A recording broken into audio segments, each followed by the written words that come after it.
G'day everyone. We're about to watch a video on safe digging and excavation in Fulton Hogan. The reason we need to watch this and pay attention is because over the last 24 months we've had over 240 underground service strikes whilst we carry out our work here.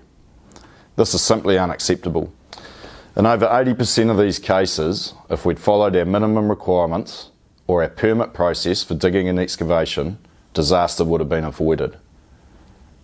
When you go out there, you need to be thinking that the ground you're working on is a minefield. You're unaware of where the hazards are, and you need to be very cautious in your approach to breaking ground, finding those services and protecting them so you can go about your work safely thereafter. So pay attention and stay safe out there.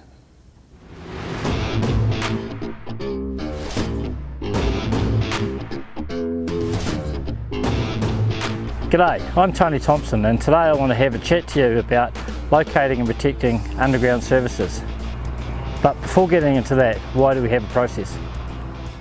Well, first and foremost, we want to protect our people from any risk of striking any utility service. In other words, we want our people to go home safely to their families every day. We also want to ensure we don't disrupt our communities that rely on these services. So let's talk about some of the underground services we may find on the job. There's gas, electricity, water and sewer, and communications. So how do we prevent hitting these services? At Fulton Hogan, we have a process that we must follow when breaking ground below 150 millimetres. If you're breaking ground 150 millimetres below the original ground level, you must follow the process of the digging and excavation permit. However, always do a risk assessment before breaking ground at any depth. You want to be looking for the obvious signs of services like cables running down power poles, junction boxes, old trench lines and fire hydrants. So where does this all start? It must start in the office, way before we get out to the work site. First thing first, go to the hub and download the latest version of the digging and excavation permit. For pre-works, the manager or site engineer is to complete the first part of the permit, and a risk assessment is undertaken on site prior to digging. As part of the on-site checks, the manager is then to hand over the permit to the site foreman and discuss the location of the services and how they will positively locate and protect them. Upon handover, the foreman is to complete the next part of the permit so they can confirm they understand the controls in place.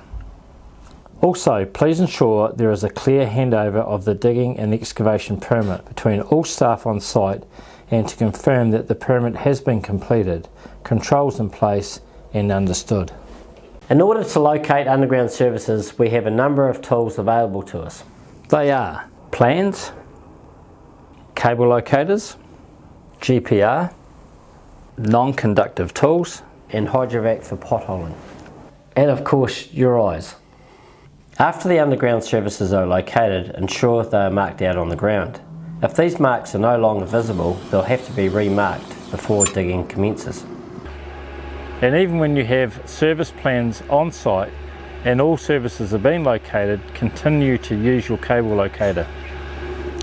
We've hit too many services because we have assumed that the underground service is continuing in the same direction. Remember, push pause before breaking ground at any depth. Also, there is a great go-to guide that can help with this process too. At this time, it's important to mention that all Fulton Hogan employees that are part of this process are required to complete the Locate and Protect Underground Services training course. Team, 80% of our service strikes would have been avoided if we'd followed our digging and excavation process. Stay safe. Thanks, Tony. Team, if you forget everything else, please remember these 3 steps. Firstly, the digging and excavation permit is there to help you through this process. Use it. Secondly, never cut any underground service unless you're qualified to do so. And lastly, treat all lines and cables as live at all times.